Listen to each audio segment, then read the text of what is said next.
श्री स्वामी समर्थ. गुरुपौर्णिमेपर्यंत कोणत्या सेवा कराव्यात? स्वामी समर्थ भक्तासाठी विशेष मार्गदर्शन. नमस्कार स्वामी भक्तांनो. गुरुपौर्णिमा हा वर्षातील सर्वात पवित्र आणि मंगल दिवस आहे. गुरु म्हणजे अंधारातून प्रकाशाकडे नेणारा मार्गदर्शक. आपल्या जीवनातील अज्ञान, भीती, दुःख आणि संकटाचा आधार दूर करून जो आपल्याला योग्य मार्ग दाखवतो तोच खरा गुरु.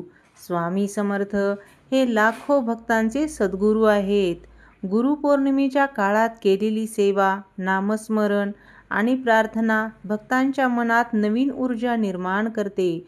म्हणूनच आज आपण जाणून घेणार आहोत की गुरुपौर्णिमेपर्यंत कोणत्या सेवा करायच्या आहेत, ज्यामुळे मनाला शांती मिळेल, श्रद्धा वाढेल आणि जीवनात सकारात्मक बदल घडतील.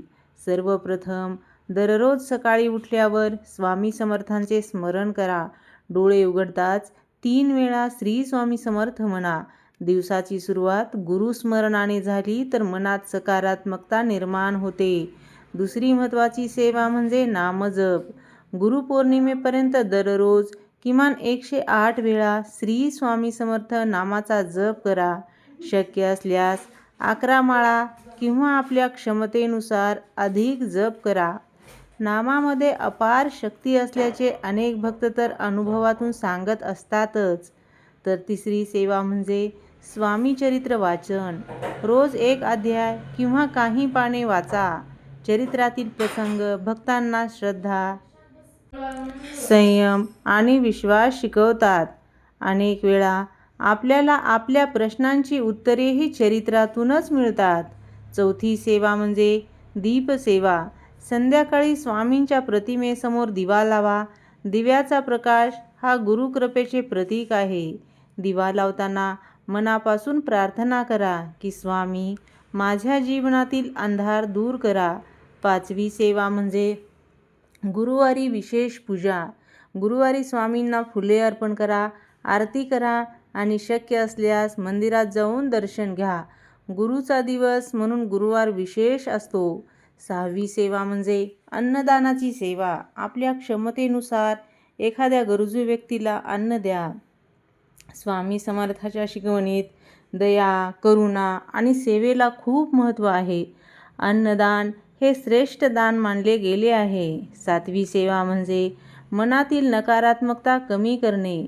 गुरुपौर्णिमेपर्यंत राग, मत्सर, निंदा आणि वाद यापासून दूर राहण्याचा प्रयत्न करा. स्वच्छ मनातच गुरुकृपा अधिक अनुभवता येते. आठवी सेवा म्हणजे रोज काही वेळ शांत ध्यान करा. स्वामींच्या प्रतिमेकडे पाहून किंवा डोळे मिटून त्यांच्या चरणाचे स्मरण करा. मन शांत झाल्यावर अनेक चिंता आपोआप कमी होतात. नववी सेवा म्हणजे कृतज्ञता. रोज रात्री स्वामींना धन्यवाद द्या. आपल्या आयुष्यातील चांगल्या गोष्टींची आठवण करा. कृतज्ञ मनात समाधान वाटते. 10वी सेवा म्हणजे स्वामींची आरती आणि स्तोत्र पठण. शक्य असल्यास तारक मंत्र, स्वामी समर्थ आरती किंवा इतर प्रार्थना म्हणा. यामुळे भक्ती अधिक दृढ होते. गुरुपौर्णिमा जवळ येत असताना आपण एक छोटा संकल्प करू शकतो. दररोज काही मिनिटे स्वामीसाठी राखून ठेवायचे. मोबाईल, टीव्ही किंवा इतर गोष्टीपासून थोडा वेळ दूर राहून गुरुस्मरण करूया. तर भक्तांनो, अनेक जण गुरुपौर्णिमेला काहीतरी मोठा चमत्कार घडेल अशी अपेक्षा करतात. पण खरा चमत्कार म्हणजे आपल्या मनात होणारा बदल. जेव्हा मन शांत होते, श्रद्धा वाढते आणि आपण योग्य कृती करतो, तेव्हा जीवनात सकारात्मक परिणाम दिसू लागतात. स्वामी समर्थांनी नेहमी भक्तांना धैर्य, विश्वास आणि संयम याचा संदेश दिला आहे. म्हणून कोणतीही अडचण असो, निराश होऊ नका. गुरुपौर्णिमेपर्यंत नियमित सेवा करा, नामजप करा आणि गुरुकृपेवर विश्वास ठेवा. गुरुपौर्णिमेच्या दिवशी मनापासून अशी प्रार्थना करा, हे स्वामी समर्थ महाराज, माझ्या जीवनाला योग्य दिशा द्या. माझ्या मनातील अज्ञान, भीती आणि संभ्रम दूर करा. मला सद्बुद्धी, संयम आणि सत्कर्म करण्याची प्रेरणा द्या. तुमच्या चरणी माझी श्रद्धा सदैव दृढ राहू द्या. हीच खरी गुरुदक्षिणा आहे. गुरु म्हणजे प्रकाश, गुरु म्हणजे आशा, गुरु म्हणजे विश्वास. गुरुपौर्णिमेच्या या पवित्र काळात स्वामींच्या चरणी नतमस्तक होऊया आणि त्यांच्या कृपेची याचना करूया. जर तुमच्या आयुष्यात काही कामे अनेक दिवसापासून अडकली असतील, मनात अनेक इच्छा असतील, आर्थिक अडचणी, घरातील तणाव, नोकरी व्यवसायातील अडथळे किंवा मानसिक अस्वस्थता असेल, तर येणारी पौर्णिमा तुमच्यासाठी अत्यंत शुभ संधी घेऊन येत आहे. पौर्णिमा म्हणजे पूर्णत्वाचे प्रतीक. चंद्र जसा त्या दिवशी पूर्ण तेजाने प्रकाशित होतो, त्याचप्रमाणे भक्ती, श्रद्धा आणि सेवेमुळे आपल्या जीवनातील अपूर्ण गोष्टी पूर्णत्वाकडे जाऊ लागतात. स्वामी समर्थांनी नेहमी सांगितले की भिवू नकोस, मी तुझ्या पाठीशी आहे. पण त्यासाठी भक्ताने श्रद्धेने सेवा करणे आवश्यक आहे. आज आपण अशा काही सेवाबद्दल जाणून घेणार आहोत, ज्या गुरुपौर्णिमेपर्यंत केल्यास मनाला शांती, इच्छापूर्ती आणि अडकलेल्या कामांना गती मिळण्यास मदत होते. सर्वप्रथम, दररोज सकाळी आणि रात्री स्वामी समर्थाचा नामजप करा. कमीत कमी 108 वेळा जप करण्याचा संकल्प घ्या. नामस्मरणामुळे मनातील नकारात्मकता कमी होते आणि आत्मविश्वास वाढतो. तर दुसरी सेवा म्हणजे स्वामी चरित्राचे वाचन. दररोज एक अध्याय जरी वाचला तरी चालेल. चरित्रातील अनुभव भक्तांच्या मनात दृढ श्रद्धा निर्माण करतात. अनेक भक्त सांगतात की चरित्र वाचनानंतर त्यांना योग्य निर्णय घेण्याची प्रेरणा मिळाली. दररोज संध्याकाळी स्वामींच्या फोटोसमोर तुपाचा किंवा तेलाचा दिवा लावा.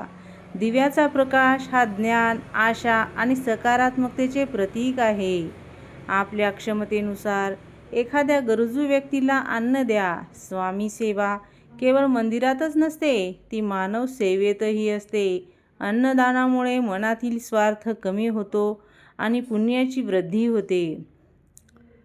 कोणत्याही व्यक्तीबद्दल द्वेष न ठेवण्याचा प्रयत्न करा. क्षमा ही सर्वात मोठी साधना आहे. मनात राग असेल तर भक्तीची शक्ती कमी होते. गुरुवारी स्वामी मंदिरात जाऊन स्वामींचे दर्शन घ्या.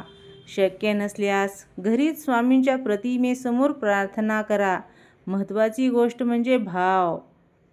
काही मिनिटे शांत बसून स्वामींशी मनाने संवाद साधा. तुमच्या अडचणी, चिंता, इच्छा त्यांच्यासमोर मांडून टाका. यामुळे मन हलके होते आणि विचार स्पष्ट होतात. पौर्णिमेपर्यंत खोटे बोलणे, इतरांची निंदा करणे आणि अनावश्यक वाद टाळण्याचा प्रयत्न करा. सात्विक जीवनशैली भक्तीला अधिक बळ देते. सकाळी आरती स्वामींची, संध्याकाळी आरती म्हणा. आरतीतील शब्द मनात भक्ती जागवतात. रोज रात्री झोपण्यापूर्वी स्वामींना धन्यवाद द्या. आपल्याकडे जे आहे त्याची जाणीव झाल्यावर मनातील कमतरतेची भावना कमी होते. लक्षात ठेवा, सेवा ही कोणताही चमत्कार घडवणारी जादू नाही. सेवा आपल्यामध्ये सकारात्मक बदल घडवते. जेव्हा विचार, कृती आणि श्रद्धा योग्य दिशेने जातात, तेव्हा आयुष्यातील अनेक अडथळे आपोआप दूर होऊ लागतात. पौर्णिमेच्या दिवशी स्वामींना नम्र प्रार्थना करा. हे स्वामी समर्थ, माझ्या मनातील भीती दूर करा. योग्य मार्ग दाखवा. मला सद्बुद्धी द्या. धैर्य आणि संयम द्या. माझी अपूर्ण कामे पूर्ण करण्याची शक्ती द्या. तुमच्या चरणी माझा विश्वास सदैव राहू द्या. ही प्रार्थना मनापासून केली तर मनाला नक्कीच समाधान मिळेल. शेवटी एवढे सांगू इच्छितो की इच्छापूर्तीचा सर्वात मोठा मार्ग म्हणजे श्रद्धा, संयम आणि सत्कर्म. स्वामींची कृपा आपल्याला योग्य वेळी योग्य गोष्ट देत असते. त्यामुळे अधीर होऊ नका. सेवा करत राहा, नामस्मरण करत राहा आणि विश्वास ठेवा. स्वामी समर्थ महाराज की जय. तुम्हाला हा व्हिडिओ आवडला का? आवडला असेल तर लाईक करा, शेअर करा आणि सबस्क्राईब करायला विसरू नका. आणि कमेंटमध्ये श्री स्वामी समर्थ, जय जय स्वामी समर्थ असे लिहा.